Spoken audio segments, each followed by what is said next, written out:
नाजरीन, अमेरिका ने 6 जनरेशन का फाइटर जेट उड़ाना शुरू कर दिया है। अमेरिका के पास 5वीं पीढ़ी के जहाज मौजूद थे, यानी उसके पास F-22 रैप्टर जैसा खतरनाक जहाज मौजूद था कि अचानक आज एक बहुत बड़ी खबर निकलकर सामने आई है कि अमेरिका ने 6 जनरेशन का जहाज बनाकर उसको उड़ाना शुरू कर दिया है। मतलब ये कि दुनिया के जो पावरफुल जहाज है उनसे भी अमेरिका एक कदम आगे गया है और अमेरिका ने खतरनाक किस्म की चीज बनाई है जिससे पूरी की पूरी जितनी भी डिफेंस और हथियारों की इंडस्ट्री है एक दफा वो दहल गई है। उसको काफी झटका लगा है क्योंकि दुनिया के बहुत सारे मुल्कों ने अमेरिका की खास चीज की तरफ ध्यान कर दिया है और इतलात ये है कि 2021 के अंदर ये अमेरिका वाले उस जहाज को मुकम्मल तौर पर ऑपरेशनलाइज कर देंगे। अगर ये ऑपरेशनलाइज हो गया तो मुख्तलिफ ममालिक के ऊपर क्या क्या इम्पैक्ट पड़ेंगे वो आपको बताएंगे। और अमेरिका को आज सी क्या जल्दी थी कि अचानक उसने एक बहुत खतरनाक चीज जो बाइडेन के आते आते लॉन्च कर दी है। सभी का जवाब आज की इस वीडियो में हम आपके साथ डिस्कस करेंगे। छोटी सी गुजारिश है कि आप हमारा यूट्यूब चैनल हसनात टीवी को सब्सक्राइब कर लें, घंटी के निशान को दबा लें ताकि लेटेस्ट न्यूज आप तक बर वक्त पहुंचती रहे। नाजरीन, सबसे पहले मैं बात करता हूं कि 5th जनरेशन जहाज क्या थे। तो ये स्टेल्थ फाइटर थे और दुनिया के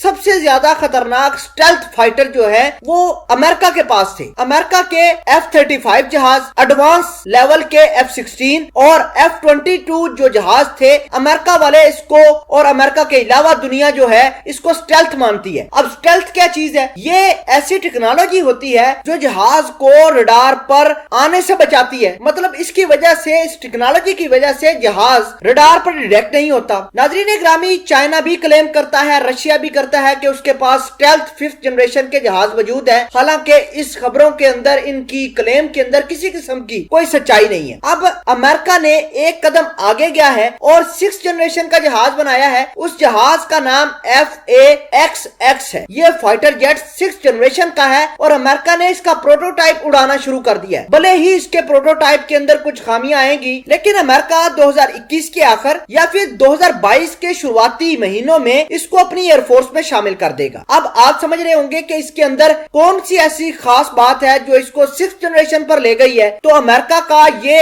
FA-XX जहाज जो है ये बेसिकली रडार पर तो डिटेक्ट होगा ही नहीं, बल्कि इसकी जो खास बात ये है कि ये बगैर पायलट के भी उड़ पाएगा और ड्रोन की तरह भी काम करेगा, यानी बगैर पायलट के भी चलेगा और पायलट के साथ भी चलेगा। दूसरी अहम बात ये है कि ये बड़े बड़े मिसाइल तो लॉन्च करेगा ही, इसके पास बड़े बड़े खतरनाक किस्म के मिसाइल तो होंगे ही, लेकिन अहम बात ये है कि इस जहाज से अब अमेरिका ड्रोन लॉन्च कर सकेगा। वो भी ड्रोन जिसे स्वार्म ड्रोन कहते हैं, या आप आम जबान में समझें कि खुदकश ड्रोन भी अमेरिका का ये स्टेल्थ फाइटर लॉन्च कर पाएगा। इतलात ये है कि रशिया का S-500 मिसाइल सिस्टम भी इसको डिटेक्ट नहीं कर पाएगा। अब सवाल ये पैदा होता है कि अचानक अमेरिका वालों ने इतना बड़ा धमाका ये अपना 6th जनरेशन वाला जहाज का क्यों कर दिया है? तो उसकी वजह ये है कि रशिया कुछ अरसे बाद अपना S-500 मिसाइल सिस्टम दुनिया के अंदर लॉन्च कर देगा। अब S-500 मिसाइल सिस्टम बहुत बड़ी चीज होगी। आप समझ सकते हैं कि S-400 मिसाइल सिस्टम ही दुनिया की हर चीज को बर्बाद कर रही थी। अब रशिया अचानक S-500 मिसाइल सिस्टम ले आए तो आप समझ सकते हैं कि दुनिया के ऊपर क्या क्या इम्पैक्ट पड़ सकते हैं। तो अमेरिका ने रशिया के S-500 मिसाइल सिस्टम से अपने आप को सेव करने और रशिया से एक कदम आगे जाने के लिए ये जहाज बनाया है। आपको ये बता दें कि अमेरिका की डिफेंस इंडस्ट्री 2017 से इस जहाज के ऊपर काम कर रही थी कि अब उन्होंने प्रोटोटाइप इस जहाज के उड़ाना शुरू कर दिए।